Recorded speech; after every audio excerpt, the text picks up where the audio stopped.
welcome everybody to another episode of the Tundra Cast. This is episode number 44. Today we're going to be talking about the Vancouver Canucks and their current situation. I've got with me today Shaden. Yo. And I've got Rossi with me as well. Howdy. So, if one of you wants to lead off right now, just start from the top with Vancouver. It's pretty crazy situation what's going on right there right now. Well, I guess I think the best point to do would to be start off at all of this, and I guess the starting off point would kind of be the whole JT Miller versus Brock Besser locker room situation. I think Bo Horvat, but yeah. Yeah, that's what I meant. Yeah. That's what I meant. Yeah. I got them confused again. I always get them confused. But yeah, it's the bees. Those damn bees. Yeah. That's but what yeah. Toronto fans say every year. But yeah, there's obviously a huge locker room issue, and there was a coaching issue before Travis Green got fired, and I don't know why they didn't fire him after last season. I was so confused why they held on. Same with Benning too. I can't believe Benning's been around as long as he has, man. I know he's been around. He was around for 8 seasons. Seriously, like, come on. It's like Garth Snow with the Islanders. He should have been gone long ago. I mean, we can get into the trades Benny has made in a little while, but yeah. I mean, obviously Bruce Boudreau's in. Bruce, there it is. Obviously, Barbecue Bruce. BBQ Bruce. But the latest news is that they've hired Jim Rutherford, which is questionable. Very concerning, to say the least. I mean, he's got a history of making good teams, and you look at Carolina and Pittsburgh, but he also has a history of just absolutely blowing those teams up. So that's going to be interesting. Yeah. And not in a good way. Not in a good way, no. Not in a good way. No. Yeah, I mean, for a team like the Canucks, who don't really have any stud prospects right now, I mean, the Canucks need all the picks in the world, and, Jim Rutherford loves trading away draft picks and prospects. So, I don't know. It's... Yeah. He's more of an old-fashioned GM, I feel. He loves the bigger bodies. He doesn't really transition to the new NHL very well. If that makes any sense, he's still just kind of old-fashioned. Yeah. So that's going to be weird. I mean, yeah, he made that Pearson for Goodbranson trade, which I don't know why he did that. He had Jack Johnson and Eric Goodbranson on the same pairing. That's the greatest pairing in the history of the NHL. You're right. Yeah. He also gave up a first-round pick in Kalen Nassen for Jason Zucker. Again, another big body. Basically, we'll see how it goes. At least he's not the full-time GM. He's just the interim. So there's some good news in that part. But, I mean, this whole team just needed a shakeup. 2020, they made the second round. Yeah, they made it to Game 7, but I think most of that was because of Markstrom and mostly because of Demko. And it's after that, the wheels fell off. They lost Tanev, they lost Toffoli, they lost Stetcher, they lost Markstrom. And they didn't really do much to replace them, and that's where it kind of fell off during the 2021 season. And, I mean, I don't know. I just feel like there's more to come. I feel like there's going to be a couple of big trades with this team. I mean, we mentioned JT Miller briefly about how he has one group of the locker room against the young players. It's just a messed up situation. Yeah, that locker room thing, you have to kind of remind me because it's been a little bit since I've seen that tweet. But from what I understand, it's the younger players or the older players that didn't like what the younger players are doing or something like that. And Bo Horvat was trying to calm the team down. It's basically JT Miller and all the veterans against Bo Horvat, and the thing is that JT Miller and the veterans aren't happy with the younger guys, and the big thing is almost everybody, everyone is either on JT Miller's side or in the middle. Yeah. It's like no one's on Bo Horvat's side, and he's the captain. Which is weird, which means if you're part of those young guys like Quinn Hughes, are you basically agreeing with JT Miller saying, yeah, fuck the young guys? Oh wait, that's me. No, it's more the fact that you're either on JT Miller's side or you're in the middle. So Quinn Hughes is probably just like, I don't know, I don't care. Points. Yeah. Just weird. I also find it weird before the Benning firing is that didn't he have a press conference a couple weeks ago saying that he wasn't going to make changes? Exactly. I always find that weird when owners do that. Yeah, we're fine. We're not going to make changes. Then 2 weeks later, they're like everyone's out the door. I never understand that. Yeah, I don't. You have to what? It does. And that's the thing. There's no job security in the NHL. Like stuff like that happens all the time, especially to players as well. All right, listen. If your staff of an NHL team and your owner says that they aren't going to make any changes, you better start getting your interviews ready for your next job. Apparently. Yeah, like Dale Weiss when we had him on said it best himself. There's no job security whatsoever in the NHL. There really isn't. Yeah. No, there isn't. So we were talking about Benning, and I just want to go through trades that Jim Benning has made in his entire career. I have them all loaded up here, so I won't say like the minor trades, like this $8 for like a 7th round pick. I'm not gonna say that. I'll just say the big trades that he's made in his career. So his first trade was trading away Jason Garrison, Jeff Costello, and a 7th round pick for a 2nd round pick. And I'm just gonna double check what that 2nd round pick became because obviously we need all the details. That second round pick became Rowan McEwen. And at the time, Jason Garrison was a great power play option. That's really all he could do. He wasn't the best defensively, so it's a whatever trade. His next trade was trading away Derek Dorsett. Now, his first major trade was in June of 2014. He traded away Ryan Kessler in a 3rd round pick in exchange for a 1st round pick, which became Jared McCann, which we'll get to later on. Lucas Biza, Nick Bonino, and a 2014 3rd round pick. That's not really bad. For what those picks became, that's actually pretty good. But then what happened to the people that he drafted isn't good. Well, McCann turned out fine, but again, we'll get to that later. Yeah. His next trade, which this doesn't make sense. He traded away a 2nd round pick to LA in exchange for Lyndon Vay. That's a little much. No disrespect to Lyndon Vay, but that's a little much. And that I don't understand what that was. That 2nd round pick became Rowan McEwen. So okay, never mind then. I guess. I think the Canes drafted McEwen, if I'm not mistaken. I can't remember who drafted him. I thought so. I think he was in. I don't know. I think he was in that Audrey Secker trade a couple years ago. I don't know. Now here's a huge loss. January 29, 2015, he traded away Gustav Forsling for Adam Clendening. And you look at the progression that Forsling has made with Florida so far. I think he has like 12 assists. Analytically, he's been a beast defensively. Like that's a player that would help the Canucks nowadays, like on this day. And he traded him away for an AHLer. Yeah, that's very true. So Benning's next trade was trading away a 2nd round pick for Sven Baertschi. Baertschi, before his injuries, was fine in Vancouver. He had a couple 30-point seasons. He had a 20-goal year. But that 2nd round pick became Rasmus Andersson. So I'm seeing a theme here. It's that he doesn't have very good hindsight, I guess. Is that the right word? He's not very good at predicting the future, I guess. I don't know.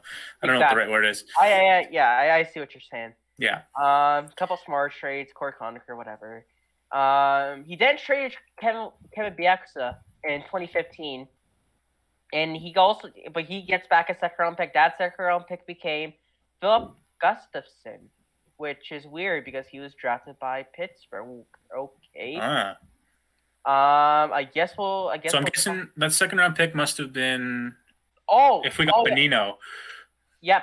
The next trade on here is Nick Bonino. Nick Bonino, Clendening, and a 2nd for Brandon Sutter and a 3rd round pick. There you go. That makes sense. And you know what? I think that's actually a pretty fair trade. Bonino obviously cut twice with Pittsburgh. But Sutter actually hasn't been that bad in Vancouver. He's just been injury prone. He's been unlucky. But I like Sutter. I like him when he was on Pittsburgh too. He's a decent player. Yeah, I think that's a pretty even trade, to be honest. It's pretty fine. I'm fine with that. Yeah. The next one, it's whatever. Casting for press. Casting didn't even play a game in Montreal. No, this one's kind of a win in my opinion. Hunter Shinkaruk in exchange for Marcus Granlund. Granlund didn't do anything in Calgary. And Granlund had a 20-goal season in Vancouver. So it's a minor win. Yeah. Now, here's a trade. May 25th, 2016. The Canucks and the Panthers made a very interesting trade. I even at the time, I can't believe why Vancouver would do this.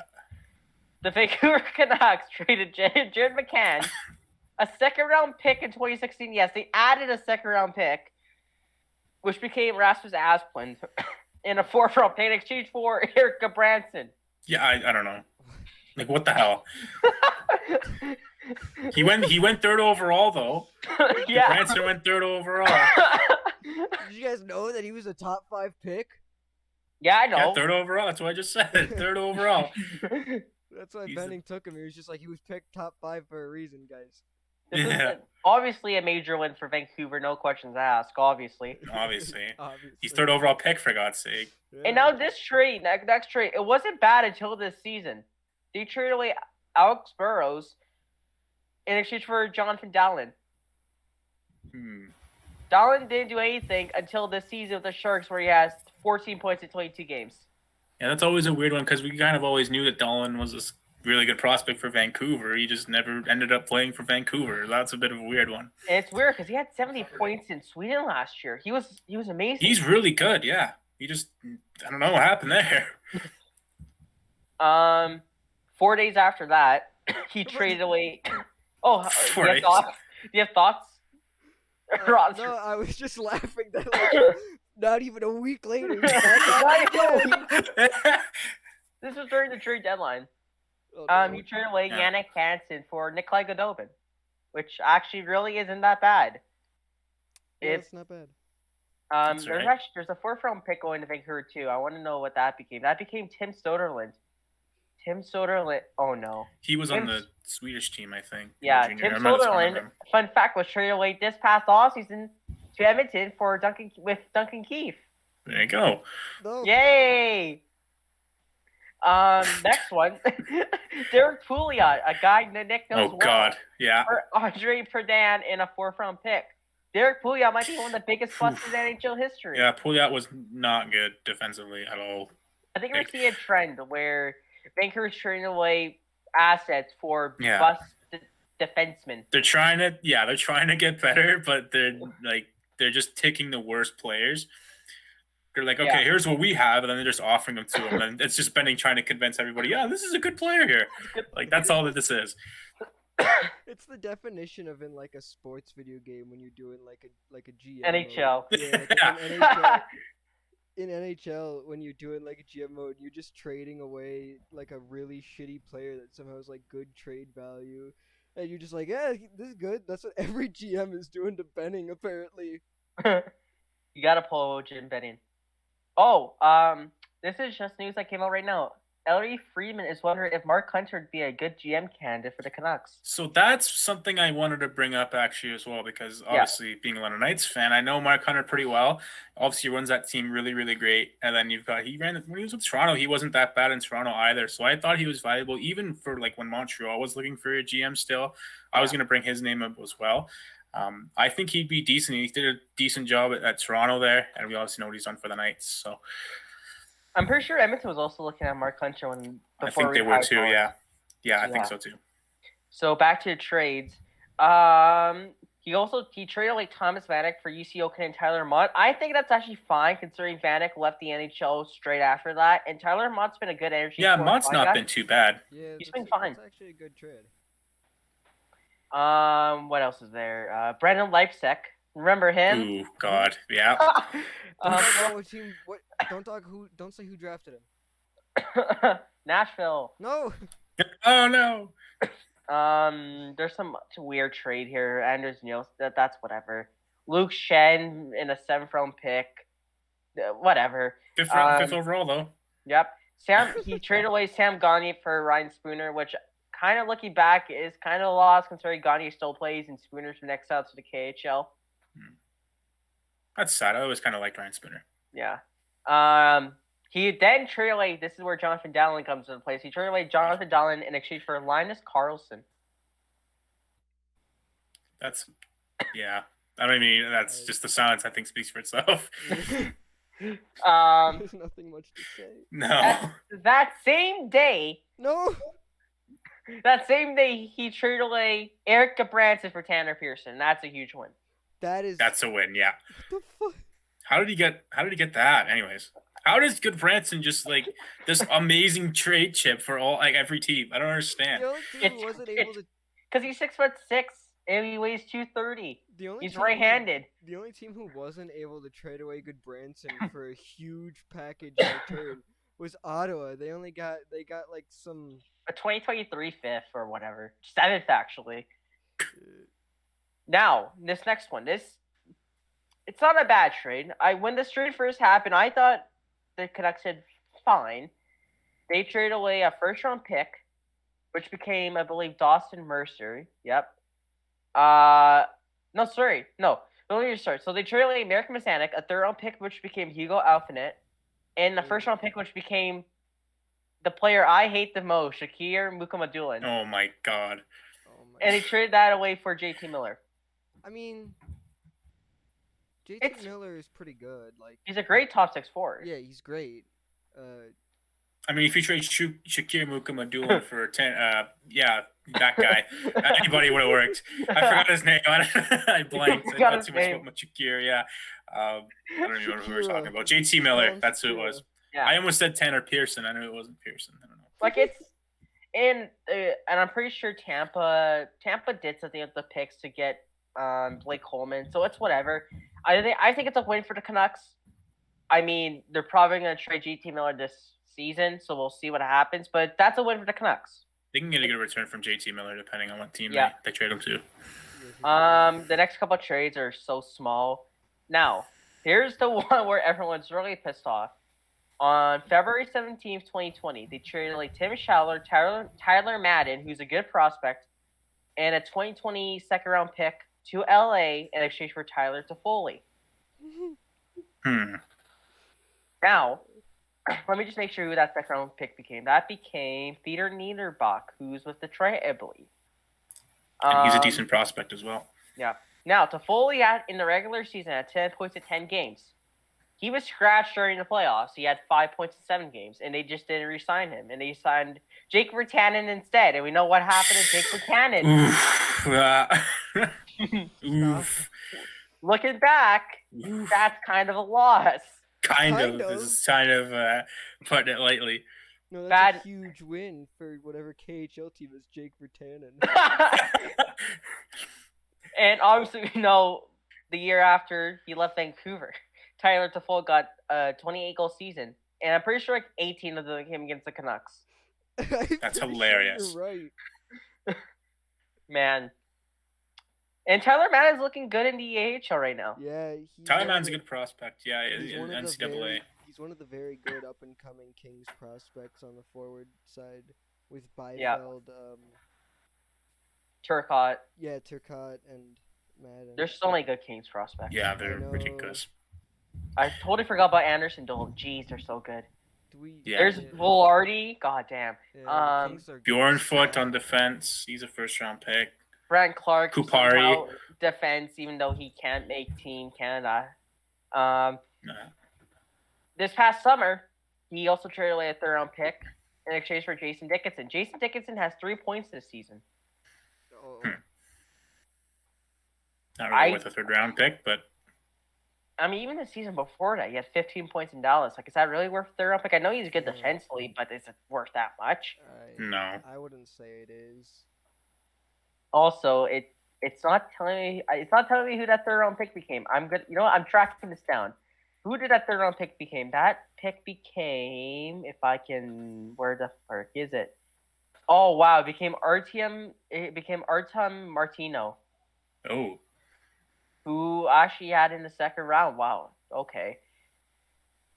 We'll see how that trailer looks in the future, but I don't like that. I don't like that right now. Yeah. Here's the controversial trade of the offseason. They traded away Anton Roussel, Jay Beagle, Louis Eriksson, Dylan Gunther, a second-round pick in 2022 in exchange for Oliel and Connor Garland. And the big thing Dylan Gunther. Yeah, Jesus. And the funny thing is, they wanted to shed salary. They wanted some cap space, Russel's, Beagle's, and Ericsson's all contracts are expiring at the end of the season. Yeah. It was one of the dumbest decisions I think the Canucks made. I just put my head in my hands. So did I. What the Yeah. Their contracts were ending this season. Like, let's just get rid of them. Like, or you just buy them out. Who cares? Don't trade them for a guy who's making as much money for 7 more years. What's wrong with you? No, I love Connor Garland. Yeah. He's great. But would you trade away Gunfer and a 2022 second round pick for Connor Garland? No. Probably not. And would you trade away Russell, Beagle, and Eriksson for Ekman Larsson? Probably Definitely not. No. You shouldn't have even touched Oil. Like, that's crazy. That's a crazy contract. Yeah, I just don't know what the hell Jim Benning was thinking. I mean, hey, their first pair right now is Ekman Larsson and Pullman. Like, no wonder they're garbage. Yeah, can I say as well, I think Benning, wasn't he a part of the Boston Bruins when they made the Sagan trade? Yeah. Yes. So there you go. Oh, man. Peter it was Benning trading away assets since day one. Yeah, they traded Sagan for like Louis Eriksson. They traded away Riley Smith as well. They traded away Dougie Hamilton. Yeah. 4 days later. No. Oh my God! It just keeps going. There's a trend here. It just keeps going. Someone take away 4 days later. 4 days later. Did you trade away Nate Schmidt for a 3rd round pick? I'd say they could use Schmidt right now. They could. Schmidt's a good defenseman. 100% they could really use Schmidt. Honestly, we should title this episode just 4 days later. Just 4 days later. 4 days later, ... Now, the trades on its own would just be horrible. Yeah. But there is another thing that Benny's kind of crap at as well, and that's his signings. No. Oh, no. Let's go. You want me? Right, let's do it. The Preds game starts at 6:30. I got time. The Preds game, the Oilers game starts in an hour and a half, so I got time as well. Yeah. All right, so I'm gonna go this by chronological order. So his first signing, I'm gonna go by actual big signings. Yeah. So his first signing was signing Ryan Miller to a 3-year deal worth $6 million on average, and I think that's not bad. I think that's fine for Ryan Miller. Yeah, his worst season in Vancouver was a .912 at a 2.5 goals against average. He was good in Vancouver. Yeah, that's a very good signing. So you know what? I don't know. I would give that a B+. He then also signed Radim Verbata to a 2-year deal worth $5 million on average. His first year in Vancouver, he didn't do that bad. He had a let me check. He had a 30-goal season. Yeah, Verbata was underrated. I always liked him. Yeah. Then he fell apart in his second year. He had 27 points. Oh boy. Which is the shocking thing is after that 27-point season, he went to Arizona. He had a 60-point year. And this was This is 2016-17. He was just like, I'm done with Vancouver. You go to Arizona, you put up a 60-point year. I don't know how he only got $1 million in his next deal. I would have fire your agent. Anyways, then he signed Derek Dorsett to a 4-year deal. Ooh. Worth $2.65 million per season. Yeah, that's a trend of his too. He signs a lot of bottom 6 guys for like lengthy ass contracts. You don't need a guy that bottom line guy for 4 years. You can just get another one if you lose him. It's not a big deal. Dorsett's last season in the NHL was 2017-2018. He played 20 games, and I think it was a long-term injury, but he did get 8 goals in 20 games. So hey, that's not bad. You know what? He was on pace for a 30-goal season. Yeah. I don't know. He probably would not have done it, but he was on pace for a 30-goal season. Hey, all that matters is he was on pace for it. Exactly. 2015, he didn't make any signings at all besides Sutter, but he acquired him through a trade, so that's just an extension. Yeah. 2016. Oh no. Oh no. He signed Louis Eriksson to a 6x6. That's the best deal in NHL history. It really What's is. funny and then the first game, he scored on his own net. He scored his own net. He forgot he was playing with Vancouver. He was just like, man. You know what? I will say it could be worse because he also offered Lucic 7 years at 6.5. Holy. Whoa. And one more thing, congrats to Louis Eriksson on playing his 1,000th NHL game last night. Yeah, congrats. Yeah. Think they didn't score on your own net that time. That would have been. Yeah. Don't do it again. Don't do it again. Now this next signing, I think it was a steal. Jim Benny didn't acquire Jacob Markstrom, but he did sign to a 3-year deal worth $3.3336 per season. Which is a decent deal for what it was. I mean, that brings Demko up when Markstrom goes, right? So yeah, not a decent contract at all. Or a decent contract. I mean, right now Markstrom's one of the best goalies in the league. Yeah, so that's a bit of pain for the Canucks, but they got Demko. He's a beast. So. Yeah. Oh my God, is this real? Oh no. No. This can't be real. Oh no. Okay, so he made 3 of these signings on July 1st, 2017. Oh God. The first one was signing Sam Gagner to a 3-year deal. How much money? 3.3. Not bad. I'll be honest. It's okay, I guess. Yeah. I mean, his first year at the Canucks, he had 31 points. The next year, he had 3 points in 7 games. Then he got traded for Ryan Spooner. So, meh. Yeah. Then he signed Michael Del Zotto to a 2-year deal. Uh-oh. Worth $3 million per season. No.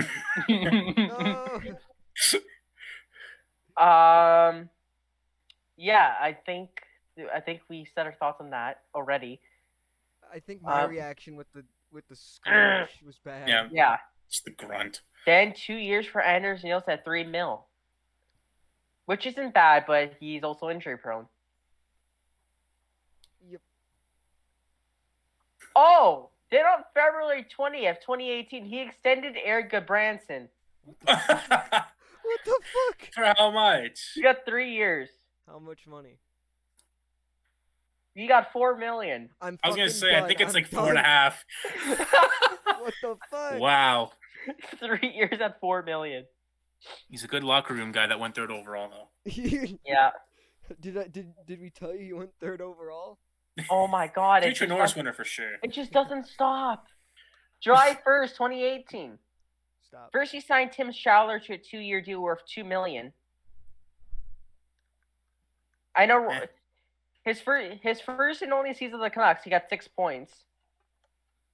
Yeah. Then he was traded for Tyler Toffoli, so whatever. Yeah, that's pretty good, I guess. My cat just walked across my keyboard. Are we still in the meeting? Yes. Yes. Okay, good. She just walked across my keyboard. I was just like, what the fuck? Wait, can you not see us right now on your No, screen? I can. Just a bunch of stuff came up, and I was like, oh no. Okay. Then he signed Jay Beagle and Anton Roussel to 4-year deals, worth $3 million each. Why would you sign a guy for 4 years that just fights and that's it? You know what, Roussel? And is French. Okay, you know what? I will say Roussel kind of makes sense. He had a 31-point season his first year. Did he actually? Yeah. Oh, okay. Well, sorry about telling you that, Roussel. I don't know why Jay Beagle got 4 years at $3 million. Why did Jay Beagle get 4 years at $3 million? I don't know. His best year. The season before becoming a Canuck, he had 22 points. His best year of the Canuck, he got 12. You know what I think Jim Benning was doing when he signed Jay Beagle? What? He was like, oh, me like doggy. Dog. Me like dog. Oh, man. It's just his thought process, just me like dog, and then he signs me like dog. Maximum deal. Continuing the trend of bad day one free agent signings, he signed Tyler Myers to a 5-year deal worth $6 million. Calder winner, though. That's true. He didn't win a Calder. We know how far that gets you, though. And he also signed Jordy Benn to a 2-year deal worth $2.5. Jordy Benn's just okay, I think. Then he signed Michael Furlan to 4 years worth $3.5. That's he was okay when he was healthy, but when he wasn't, he just wasn't healthy. Now, then he signed Braden Holtby in 2020 to a 2-year deal worth $4.3. He just got bought out. Well, thank God they bought at least somebody. Just holy. Knowing Benning, they would have traded him away for fucking Seth Jones. Yeah. Then it just keeps on going, man. It just keeps on going. This was April 8th, 2021. He extended Pearson to 3 years worth 3.5. That's not bad. Okay, not bad. Pretty good. Really? With a no movement clause. Oh. Never mind. Well, then, okay, never mind I then. take it back. Pearson only has 9 points through this whole season. I was gonna say, yeah, he's not doing great this season, is he? Yeah. Then he also extended Hamnick to 2 years worth 3.5. It's a bit of pain. There's a bit of pain. Oh my god. Pullman signs his 4 years and 2.5. No. What's wrong with 1 year deals, Benning? What's the problem with 1 year? His final he doesn't signing want to be lonely. He doesn't. No. and his final. I mean, to be fair, Benning got swerved by his own nephew, and he went to fucking Edmonton. So he's probably just traumatized. Like everybody needs to decide. Hey yo, no. I mean, Matt Benny's from Edmonton. He's a hometown kid. I know, but like you got swerved by your nephew. He's probably traumatized now. Oh man. If I give them money, they'll love me. If I give you money. Unlike my nephew. Jeez, is this one real too? He also gave Jason Dickinson, the guy he just traded for, 3 years at 2.8. Remember that when that was signed? Yeah. That's a yikes. That is a yikes. That's the best contract in the NHL. It's the best contract he's ever signed. That's it. That's his big. Those are his big signs. Besides, guys like Horvat, Pedersen, Hughes. Oh, I just saw this. Vertanen got 2 years at 2.5. Yeah. Let's go. So we see a trend here with Benny. It's like he makes one bad move after another. He just sucks at everything. Question: does Matt Benning speak French? No. Damn it. He's from Edmonton. You think he's gonna speak French? He's learning it right now, I bet. So yeah, I think this became a Benny video. It just became a Benning slander video. It's not slander. We haven't even gotten to the actual Canucks yet. No, not really. It was that Benning was the fucking problem. I mean, you want to talk about Travis Green? We should get some Travis Green slander too right now. What the fuck do you want me to say? He made Travis Green was the only man in the world who could make fucking Dave Tippett and John Hines look like they know what the fuck they're doing. I mean, this Travis Green's the same guy that put Elias Pettersson on the third line. Dude, Elias Pettersson isn't a good player. Have you not heard of Eric Goodbranson? That's true. Oh, that's right. Was a third overall pick. Slipped my mind. Yeah, you're right. Green's record with the Canucks translates to 133 wins, 147 losses, and 34 OT losses. So it translates to please be fired earlier. Honestly, yeah. I think Green will probably get another job somewhere else. I don't think he is as bad as people are saying. I think his coaching style just didn't work out with the team because he's a defensive guy, and the Canucks aren't really a defensive team. Like when Jacob Markstrom was in the net, they were allowing like 45 shots a game, and Markstrom was saving them all. What team would take Travis Green? I mean, maybe Columbus. Seattle! Bro. I mean, maybe. No, Seattle's already got their coach. Yeah, but I mean... Dave Haxtell elite. Dave Haxtell's one of the worst coaches in the freaking league. What do you mean? He's great. Just look what he did to Grubauer. But, yeah, Vancouver fans. If any of you are still alive. If any of you are still watching this video. I know, right? They haven't pulled the Philadelphia Flyers fan. Let's keep going. I want to talk about... Yeah, you know what? Fuck it. I got the Preds game on in the background on silent. I can go all day. So I got a question. So if Rutherford is the interim GM... Is he allowed to make trades? Yeah. Well, he probably is, yeah. But is Banana Man out of the question for being the next Vancouver GM? Oh, I hope not. I hope not. We need more Mark Bergevin in this league. You know what? I want to look through. You want to look through drafting. This is holy shit. This is bad. What? I thought Jim Benning was actually quite adept at drafting. Yeah, but I'm talking like the. No, you know who it is? It's you know Judd who Brackett. it is? Judd Brackett. He's Brackett's a legend. so good. He's so, and that's part of the reason. Like that's kind of why they're not like as bad as they are. But like when he left, like that was a big loss for the Canucks. Now he's on the Wild, and he's already after the first draft. He looks really good with it. You know what? I want to talk about the whole Canucks as an organization, and I want to talk about their draft because it sucks. Okay, I'm gonna serve 2005 to really make my point clear. Oh boy. Because 2004, they actually had a good draft because they got Edler, Hansen, and Schneider. So that's just gonna ruin my point. So I go to the one that suits my I start with the year they suck. That's like somebody who hates plus minus, but then when it suits their fucking ideas, they're just like plus minus is good. Yeah, exactly. Yeah. Leon Draisaitl is a plus 40, so he's a great player. Okay, so let's start with 05. Their first round pick was Luc Bourdon, rest in peace. Rest in peace. Then Mason Raymond. And everyone else did not play a single game. 06. They had 5 picks. Only 1 point in the NHL. And that was Michael Grabner. I mean, Michael Grabner only played 20 games as a Canuck. Yeah, and then he was pretty good with everyone else until he got that thing with the eye. The only team he didn't play well for was the Toronto Maple Leafs. Yeah. He had 18 points in 80 games. Then the next year, he got 2 20-goal seasons. Did he score like 30 or 40 in Arizona? In the Islanders, yeah. Oh, in the Islanders, yeah. Crap, all right. Went God mode. 07. Oh, no, it's the Rangers I'm thinking of, not Arizona. 07. They had 6 players drafted. No one played in the NHL. No one. Not even their first round pick. Their first round pick was Patrick White. Can we get a quick scouting report on Patrick White, please?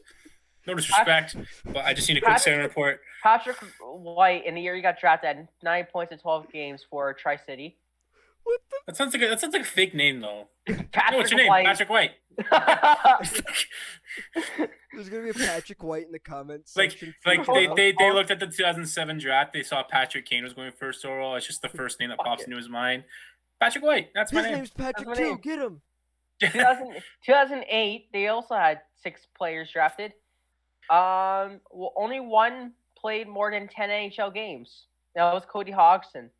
I mean, we know what happened to Cody Hodgson. Yeah, he was great at times. I loved him in junior when he played. That's a bit of a sad one. Yeah, he was a good player. They also drafted a brown guy named Prab Rai. Huh. They what? They drafted. Well, he's like offended. I was like, what? They drafted him. They what? What? They did what? They drafted an Indian coach. They drafted a Punjabi named Prab Rai. And guess what? He's from Surrey. What a fucking shocker. What the fuck? Like it cut out, so all I heard was brown guy, and then that was fucking it. And I was just like, what the fuck? I'm not Prab Rai. That's his name. Also, do you want to specify that you're not being racist? And that I'm not being. I'm brown, so it's okay, guys. He's from Surrey too. What a fucking shocker. You're not helping your point. I'm from freaking. I grew up 10 minutes away from Surrey. Okay, I'm. Okay, 09. Okay, 09. They drafted 8 players. Only 3 made the NHL. One was Jordan Schrader, bust, first round pick. Andrew Rodin and Kevin Connaughton. Connaughton's still a fine depth defenseman. So Schrader was a decent pick at the time. He was good. He was so good back then. I think he's the USA's leading scorer ever at the World Juniors. Which is funny considering how he turned out. Yeah, it's just it's weird how prospects work sometimes, man. But that was a decent pick from what it was back in the day. Yeah. 2010. No. 5 players. Guess what? No NHL games played. Uh-oh. You're seeing a trend here. The Canucks drafting sucks. 2011. Yeah. No, Benning's just trying to build his AHL team. They had 9 players drafted. And the best player was Frankie Corrado in the 5th round. Oh. That's true. He probably just didn't even know what team he was on. He's like, yeah, I'm GM for the Utica Comets. He's like, oh, and it's weird because they drafted Nick Jensen, the winger, not the defenseman. And I love Nick Jensen when he was drafted. I thought he had so much potential, but I guess not. 2012. Oh boy. Five. Once again, 5 players drafted. This time, 2 players actually played more than 100 games. Thankfully, Woohoo! Their first round pick, Brendan Gaunce. Oh. Mm-hmm. But their 5th round pick, Ben Hutton. Oh. Decent pick. Decent, yeah. Decent. Good pick. 2013. They had 7 picks. Okay. One of those picks was the best Subban, Jordan. The other one was Hunter Shinkruk. But they do have a player that has played 500 games. Hey. And it's Bo Horvat. Hey. Decent. So good pick right there by Vancouver. That's their first actually good pick since they also, Grabner. Yeah, they that was the Corey Schneider trade, I think, yeah. wasn't it? Yeah, you know Which what? actually worked out for both teams. It did, yeah. 2014. This is a mixed bag. It's actually pretty good, but it's a mixed bag considering the background history. Uh-oh. So they had 7 players. All but 2 have played NHL games. Their 5th round pick was Forsling, like we mentioned. They traded him away. A 3rd round pick, Nikita Triamkin, who I think is actually still good. He's in the KHL right now, but I think he could come back. Their 2nd round pick became Thatcher Demko. Very good. Good pick. Get 2 first rounders. 24th overall, 373 games played, 170 points, Jared McCann. He didn't play for Vancouver, though, so is that really a win? It's a win for Pittsburgh and then Seattle. And Florida. And someone Florida, yeah. Yeah. 6th overall, Jake Virtanen. Yep, I was waiting for that. I was waiting for that. I knew it was coming. You knew it was coming. Also, 1st overall pick in the Western Hockey League draft as well. Did you know that? Oh, fucking course. Wait. I this is completely off topic. I just want to ask this: who has more points in the KHL right now, Nail Yakupov or Jake Virtanen? Good question. Probably Nail. What do you mean? Nail's been there for like 4 years now. No, I just mean like. But just didn't Virtanen go on like a scoring tear like when he first let arrived? me see. Yakupov this season has 19 points. Come on, Yak. What? Bro. Oh my God. Okay. I forgot. It does that thing. Okay. Now we can restart a new one and continue recording. That's fine. Right. Yak has 19 points. Jake Virtanen has can hockey DB low? There we go. Jake Virtanen has 15. It's actually decently close. 2015, not a bad draft. Even though they had 8 picks, only 2 had made the NHL. Brock Besser was their 1st round pick. Not bad. Excellent. 2015 was loaded. And 5th was Adam Gaudette, who really isn't on the team anymore. Oh, yeah, God, 2016. Oh, no. 5th overall, they took Ole Levy. That one makes me sad. Because he's London Knights player. That one makes me sad. Everyone else has not played an NHL game besides William Lockwood. So, yeah. 2017. It's getting better. Elias Pettersson. Decent. Dope. 2nd round. Cole Lane, not even on the team anymore. Nope. Yona Yadovic, 2nd round, not even on the team anymore. Nope. 3rd round, Mike DiPietro might get traded because they already have Demko. Yeah. 4th, they got Jack Rathbone, who has played NHL games. Decent player, actually. I like him. So 2017 isn't bad. It's pretty good, actually.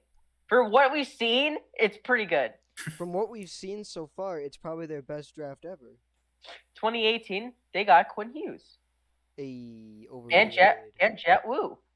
Jet Wu. They also had Tyler Madden, but they traded him. And 5th round, they drafted my most hated player, Tony Udenin. Oh, God. Flashbacks. I don't think Rossi would understand, but... Flashbacks. No. Rossi does not know. Noah Dobson, no. See, that's why Bouchard's better. 2019. It's true, yeah. 2019, Vasilij Podkolzin, who's made his NHL debut this season, 7 points in 25 games, and Niels Höglander. Good pick. Two solid picks. You know what? I'm actually wondering, when the hell did Jed Brackett get hired by the Canucks? I was going to ask that. It's like, when did the draft become so good? Yeah, when he probably arrived with the team. It's getting good. It became good when they selected. It became good in 2015. Judd Brackett was hired in 2015. There you go. What? Wow. Yeah. I'm telling you, Brackett's amazing. Really good. 2020, they had a meh draft. Yoni Yermo was their first pick, third round. Jackson Coons, Jacob Trusco. It's whatever. It's meh. 2021, they did take Denia Kilimic, who I like a lot. I know I butchered that. I don't care. That's right. But, he's like...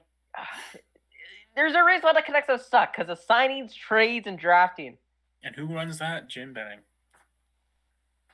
I honestly, fuck the Canucks. Like, just make this a Benning video. Whatever. We need that video of him. We need that picture of him at the draft table. Do you know what I'm talking about? That one picture? Yeah, that one. I know what you're talking about. That's our thumbnail right there. That's the thumbnail. And sure. Then the video will just be titled 4 days later. We should actually get to the actual Canucks season, because we haven't talked about that at all. So if you haven't heard, the Canucks are 10-15-2. We should that should have been the first thing we mentioned. They suck.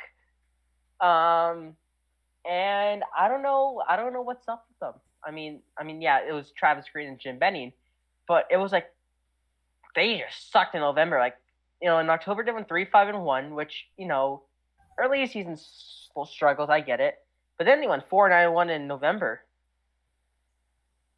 and they were so inconsistent. Like, they would win 2, then they would lose 4. They would win like 1 in OT, then they would lose like 2 in OT. It was just strange. There's just no structure there right now. It seems they have the players. There's no structure at all with these players. They don't have like a game style or anything.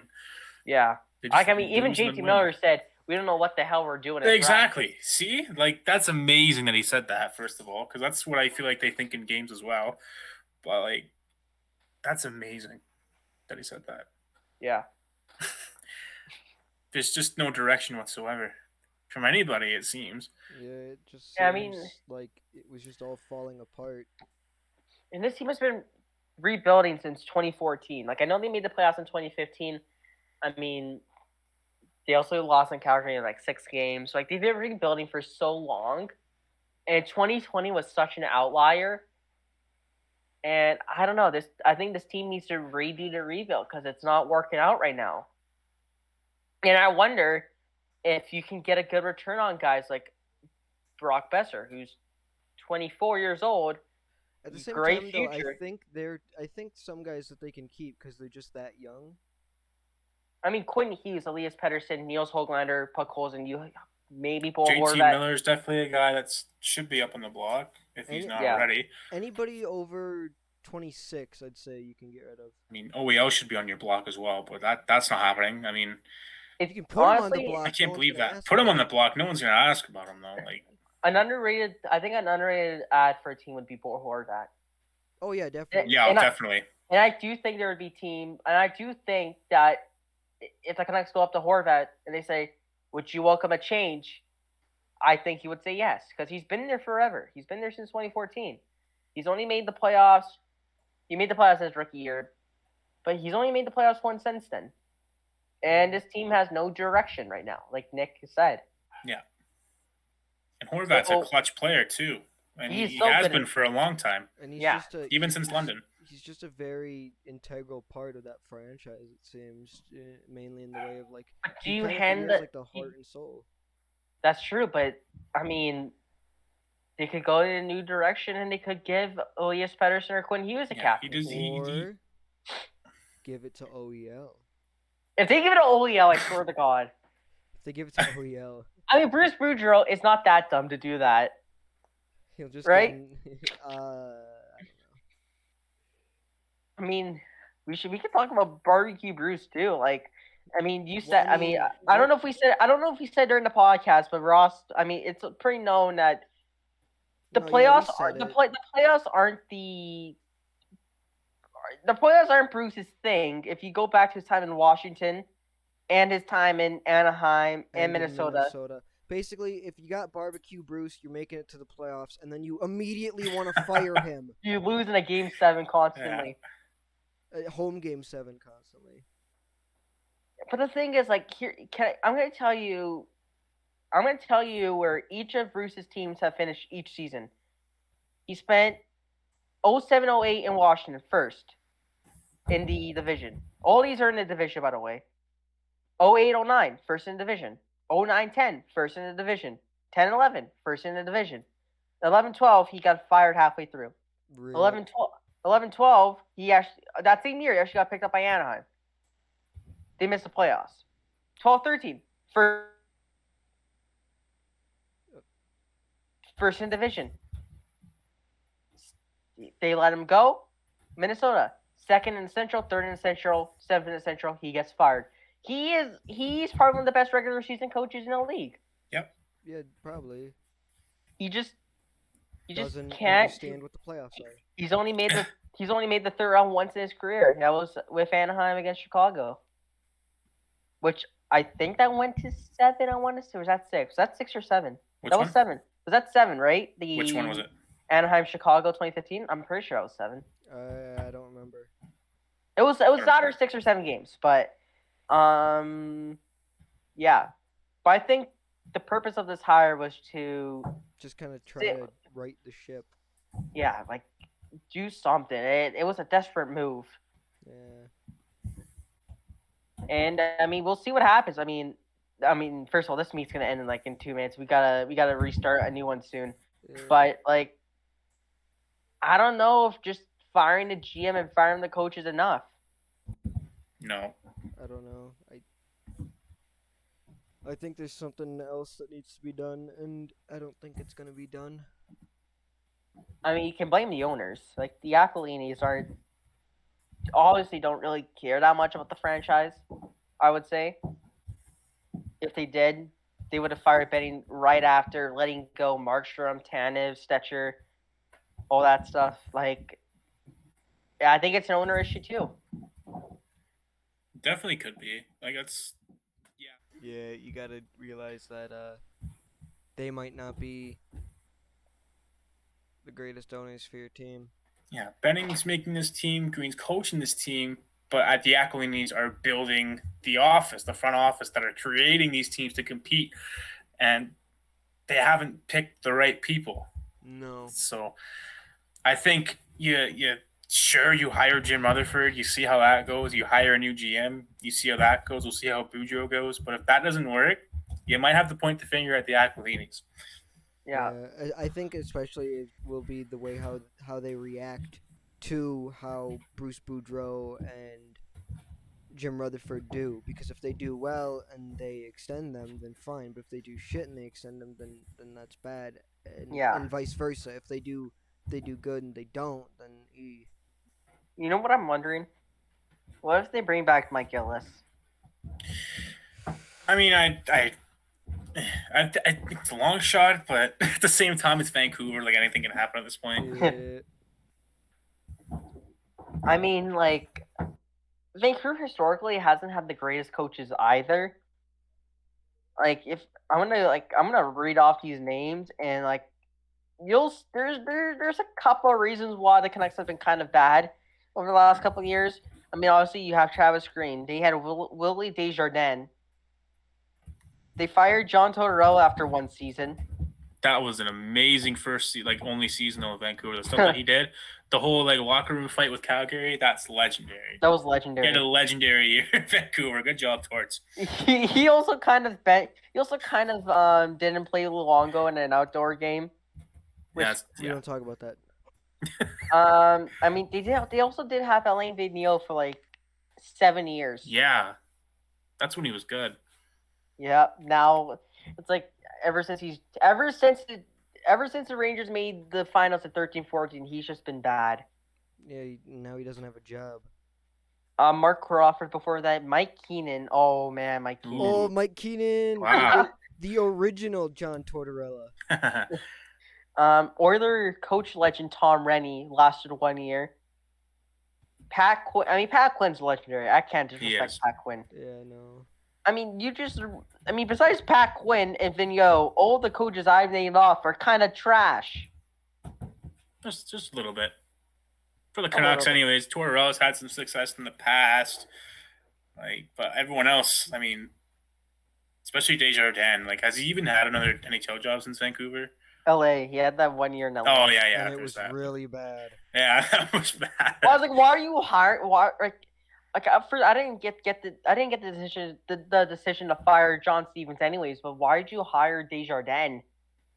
Out of anybody? You hire him? He was great in interviews, but that's interviews throw off people all the time, even in the real world. The best thing about him is his stash. Yeah, his stash is great. That's the only reason. That's the only reason why I remember Desjardins is because of that stash. I'm gonna be honest. Because at first when you mentioned him, I was like, "Who was that?" And then I remembered the face. I'm like, "Oh yeah, the stash." The stash. Yeah. Oh man, what a fall from grace from 2011 too. Seriously. I do feel bad, obviously, for Vancouver fans, but it's been really bad. I feel bad for the Sedin twins too. I'm sure they're like, "What the hell is happening to this team?" Yeah. I have a question. Do you think making the second round 2020 did more harm than good? I think it did. Yeah. I think it definitely did because it kind of led the Canucks and Benny to believe, "Hey, we have a team that can compete," and they signed all these guys, and then they just fell apart. Yep. You, Rossi, any thoughts? I think he's fixated. Oh, there he is. You're just dead. I just really don't know what to say at this point. This is just. Or are you watching? You're watching the Preds game. No, fixated on the Preds game. Maybe. Okay, but to be honest, I actually don't really have anything to say because I'm gonna be honest. It started funny, very funny, and now it's just getting depressing. Now it's just it's just sad now. Hopefully good things are looking up for the Canucks. Seriously, because I mean, it so far kind of does. I mean, we'll see what happens to the locker room stuff. Yeah, if all that is true, that's really interesting. Because that's a split locker room, right down the middle. Yeah. Older players versus young guys. That's just that's something you hear about in movies. One of them said, "Okay, boomer," and that was it. Yes, and that was it. That was the start of the Civil War, the start of the dark times. Yeah. Now for Canuck fans, if you want to know what you're getting yourselves into with Jim Rutherford, this is how we're gonna end off the podcast. If we should probably warn Canuck fans about Jimmy Rutherford. We'll start with the Hurricanes because I feel like a lot of fans nowadays won't understand his tenure with the Hurricanes. He wasn't bad with the Hurricanes. He wasn't bad until he drove the team into the ground. Yeah, I would say both with Pittsburgh and with Carolina, he was very good, and then he fucking nosedived. And then he all of a sudden wasn't because he's like, I'm leaving anyways. You know what? We'll start with the Hurricanes. I would just say his biggest trades, like I did with Benning. Yeah. And I won't do first round pick for first round pick because that's whatever. Yeah. But first off, he traded Sean Burke. He traded Sean Burke, Jeff Sanderson for Martin Gelinas and Kirk McLean. I think that would be a win. That's a win. He also acquired Paul Coffey for Nelson Emerson. That's a win. Oh, okay. He acquired Rod Brind'Amour. Jean-Marc. He acquired Rod Brind'Amour for Keith Primeau. That's a win. I would say what we should focus on instead of his entire tenure, we should focus on the end of it. Yeah. That's true. Because what's more important is because Jim Rutherford doesn't know how long he's going to be there, so he might just treat it like he's at the end of his deal. That's true. I'll go into trades in his back half as a Kane. I'll say his Pittsburgh trades because he made a lot of trades with Pittsburgh. He did. Rutherford was the most active GM. It was so weird. 4 days later. I would just say his last few trades as a Kane because his time as a GM of the Hurricanes was a long time ago. Yeah. One of those trades was trading Tomas Kaberle for Oiler legend Yaroslav Spacek. Kaberle was pretty good. He also acquired Dadonov from Florida. Dadonov! I don't think Dadonov. I'm 99% sure Dadonov didn't play for Carolina though. No, he didn't. No, he didn't. He was in the He also- KHL basically. Now this is a win, I think. Brandon Sutter. He traded away Brandon Sutter, the first round pick, which became Derek Pouliot, and Brian Dumoulin for Jordan Stahl. That's either a win or a draw. Like whatever. No, that's 100% a win. Jordan Stahl is great. He also traded away Sportsnet studio panelist legend Anthony Stewart. I just want to say that. Yeah. Okay. People I'm not hate gonna entertain you. All right. What else? UC Okinen it just says 2013 conditional pick here. That I want to know what pick that became. I mean, a conditional pick. Okay, whatever. Basically, near the end of his cane, as a GM at the Canes, he didn't make that many moves. Now let's get to Pittsburgh. This is gonna bring some PTSD for a certain someone in here. It already has. Before we started this, I'm not gonna lie. So he spent 7 years as a GM. His first trade, James Neal for Hornquist and Spalling. I think that's pretty fair. Not bad, yeah. Philip Samuelson for Rob Klinkhammer, whatever. Now, here's a loss, in my opinion. He traded away a first-round pick in Klinkhammer for Perron. Didn't really see Perron very much, though. He was Didn't only last there. too very long, yeah. He was only there for a year, and then he went to Anaheim. I totally forgot Perron was a Duck. He's underrated. I like him. I like Perron a lot, but yeah, he didn't spend that long with Pittsburgh. It's not really worth a first-round pick. That first-round pick became Barzell. Oh, that's pain. Okay. Yeah, that's tough. That's pain. Here's a trade where I don't feel like they lost, but I just feel so bad for his player. Ben Lovejoy for Simon Dupré. Oh. Dupré had so much potential too. Yeah, Dupré was really good Yeah. at one point, and then it just kind of fell down to earth for him. Yeah, I had a lot of high hopes for Dupré. Yeah. This is a win. Robert Bertuzzo in the 7th to St. Louis for Ian Cole. I think that's a win. Yeah. Huge win. Huge win. Huge. Okay, now here's a trade that I know someone's still crying over till this day. Kasperi Kapanen, Scott Harrington, Nick Spalling, Sam Steele, and the 3rd-round pick to Toronto in exchange for Phil Kessel. Phil! What a legend that guy is. That's a win. That's a win. It's funny, too, how Kapanen's back on the Penguins. Yeah, that's another thing with Rutherford we'll get into in a minute, because he reacquired a lot of people for some reason. Just like Chicago does. Yeah. Bonino. Oh, we already talked about the Bonino trade when we were talking about Jim Bonino. You know what? I can't say it on the podcast. I'll say that in Discord instead because I can get over it. Trevor, here's another. This is a huge one. You're gonna get canceled. Just say it because you're the Browns. This is a huge win. Rob Scuderi for Trevor Daley. Hey. There you go. That's good. Rob Scuderi wasn't Rob Scuderi like 38 years old at the time? Holy. He was old. Yeah, he was on the Penguins a long time. By the way, Rob Scuderi is actually with the Predators right now as a coach. Nice. Yeah. On Jan 16, 2016, yeah, he made a lot of trades this season. David Perron and Adam Clendenny for Carl Hagelin. And I think that's decent. I think that's a win considering Hagelin had 2 cups with Pittsburgh and yet in the HBK line. Yeah, I was just gonna bring up HBK, and Hagelin was another underrated player. I loved him when he was on the Pens. Obviously, speed. Obviously, Perron's the better player, but here's one that brings me pain. Justin Schultz. Oh. For a 3rd-round pick. Love that. Love Schultz. I miss him. Let me just see what that 3rd-round pick became, though. It became Marcus Niemelainen. Let's go. Nice. He's played games this year. Hey. Oh, he's like defenseman. He's like 6'6". Yeah. What the hell is this trade? Okay. No, you're not gonna believe me when I say this. So you're gonna be like, "What the fuck is this?" All right. It's a 3-for-1 trade, by the way. Oh. It was made on February 2016. No, I know it's coming. I think Arizona acquires Mattia Marketanuni for James Melindy, Dan O'Donoghue, and Dustin Jeffrey. I don't know what names you said, but wait, you're speaking another language? I don't know what you just said. Justin Jeffrey. It sounds like you're reading the. It sounds like you're reading. I'm not even gonna say. I'll say it in Discord. I'll just say it. You can cut it. I was gonna say it looks like you're reading the attendance sheet for a Subway. People working.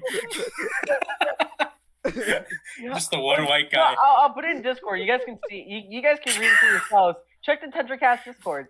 Okay, so it's James Mellandy, Dan O'Donohue, and Dustin Jeffrey from Mattia I told you. Marcantuoni. What kind of trade is this? Okay, how did you fuck up Donahue so bad? Yeah, and Melindy. To be Duhu.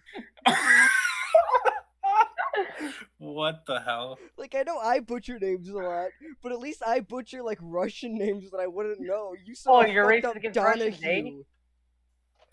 Okay, next trade. Bo Bennett for a third-round pick. That third-round pick became Connor Hall. Okay. Actually, let me search up Connor Hall. Bo Bennett was a guy that should have been good. Yeah. His Twitter's fire though. He's a good follow. Yeah, for sure. Ron Hainsey. They acquired Ron Hainsey for Danny Cristo in a second-round pick. That's not bad. I really want to know what that second-round pick became. That pick became Jake. It's the Vegas guy, Jake Lesheshin. Yeah, Lesheshin. Yeah, I'm so bad with names with Y's and Z's. Like, goddamn. It's a weird one. And apparently Donahue's. And Donahue. I guess so. This is a weird. They traded away a 4th-round pick for Mark Streit. Okay. They traded away a 2nd-round pick to Vegas to ensure they take Marc-Andre Fleury, which is stupid. Made sense at the time, but then the long run, no. Make sense at the time. Why? We had Murray.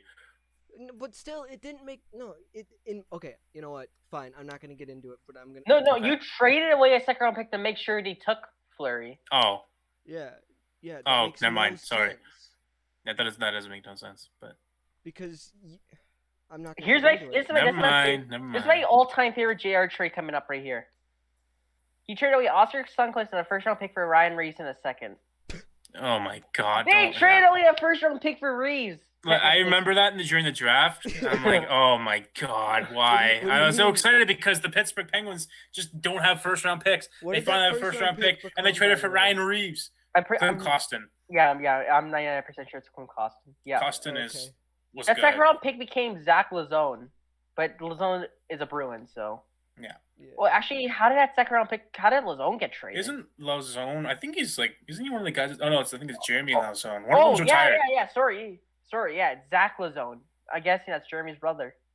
Yeah, I was gonna say one of them's retired now. Wait, he's retired? Problem. You drafted a retiree with a 2nd-round pick? One of them's retired. I don't remember which one it is. It's Zach. Yeah. I mean, to be fair, that's not as bad as back in the day. There was an NFL team that drafted a dead guy.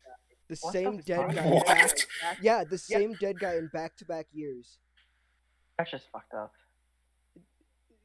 I'll pull it up for you guys after. Afterwards.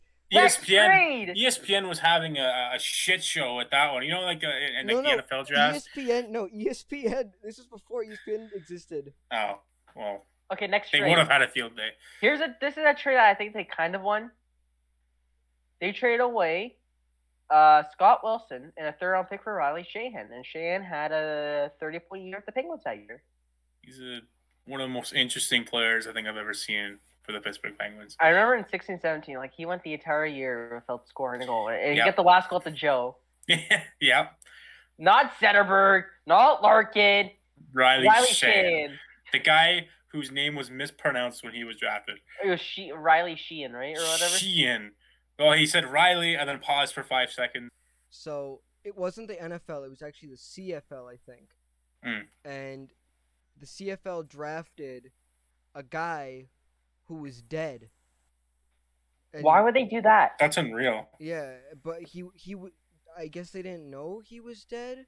How do you not know someone's dead? I don't know.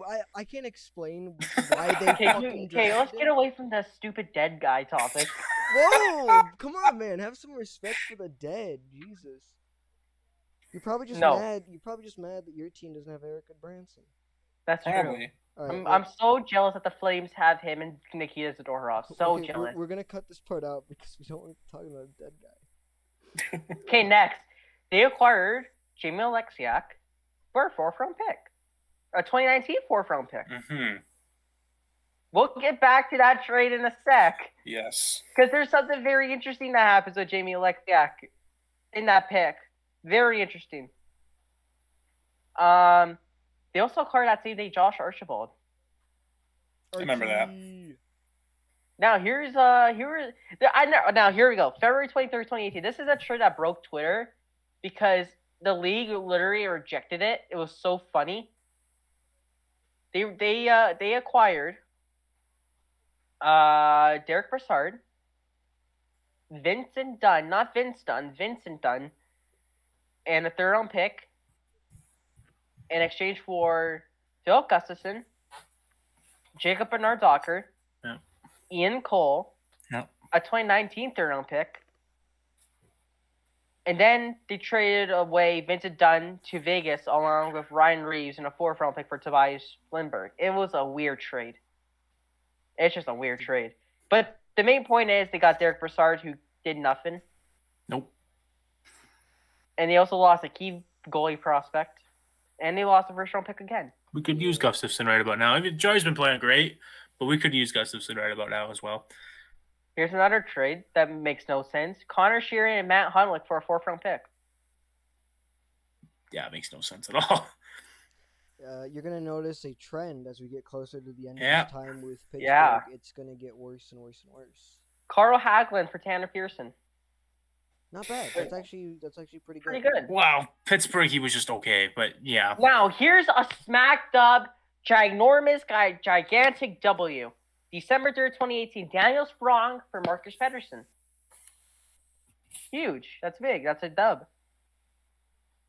It's all right. I mean, Sprong, I always see Sprong highlights. I never actually know how good he's doing, but I used to like him a lot in Pittsburgh as well. I think Pettersson's a great top 4 defenseman. Pettersson's decent top 4 defenseman. He's making quite a bit of money, I think. But I think last year was just a one-off. I think so. Yeah, he's doing decent so far. I'm not going to complain. What else is there? Okay, last page finally. Back to Jamie Alexiak. Remember that 4th-round pick that Pittsburgh traded for Jamie Alexiak? Yeah. Well, they got back that 4th-round pick for Jamie Alexiak. Such a weird trade. I don't know why it was made in the first place. Who did that 4th-round pick become, by the way? I'm gonna assume no one special. What year was that one? 2019. Okay, I was gonna say Stranges, but he was 2020. It became Eric Jorth. Eric Hjorth. He played in the OHL, I think. He's in Columbus right now. Well, that pick got dealt a lot. Okay. Oh wow, this I think this is a big trade. This was a big dub right here at the time. They traded away a 2019 4th for a 2019 2nd, Riley Sheahan, Derek Brassard, and another 4th-round pick for Jared McCann and Nick Bukestad. Decent. What the fuck, Florida? It's funny because Florida also traded Brassard 2 weeks later. Yeah, that's right. What else? Tanner Pierce for Eric Branson. We talked about that. Let's go. He traded away Oli Mata for Dominic Cahoon, and I think that's a win. That's decent, yeah. Even though he stayed there for a year. I mean, not even a year. He was traded at the deadline. But Cahoon's better than Mata. I will take that as a win. I mean, Cahoon's not even in the league anymore, but Cahoon had a 30-point year in Pittsburgh. That's a win. Yeah, that's a win, definitely. Now, they traded away Phil Kessel, Dane Burks, and a 4th-round pick in exchange for Alex Galchenyuk and Pierre-Olivier Joseph. And Joseph is a good prospect for us, a good young defenseman. Yep. I'm gonna say. I think it's fair. I think it's fair. Yeah. I'd say it's fair. Man. Or do you have something else to say? I was just gonna say Galchenyuk had so much potential in Montreal. Yeah. Ruined him. I thought he was gonna go off with Malkin or Crosby. Yeah, he just never did. I think a lot of people did. It just never happened for him. Yeah. Next, July 26, 2019, John Marino, 1st round pick. That's actually a damn good trade. Yeah. Really good. Marino wasn't going to sign in Edmonton. I'm not justifying it, but they got John Marino for a 6th-round pick. That 6th-round pick became. Did that become Petrov? It became Matei Petrov. Okay. There you go. So we get something decent out of it. The later trade got Branson to Anaheim for Andreas Martinson instead of a pick, whatever. Whatever.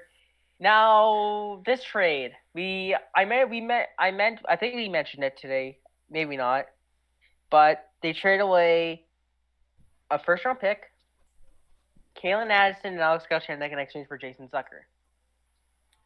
And again, we could use Kalen Addison right now as well. I loved him. It's a shame he had to go out that way. And again, Jason Zucker and a 1st-round pick as well. What did that 1st-round pick became Greenway, I think. What? Greenway was drafted in 2014. Sorry, not Greenway. What's his name? It became 2019 first. It became Lambos. Yeah. Okay. 2021 first. Yeah.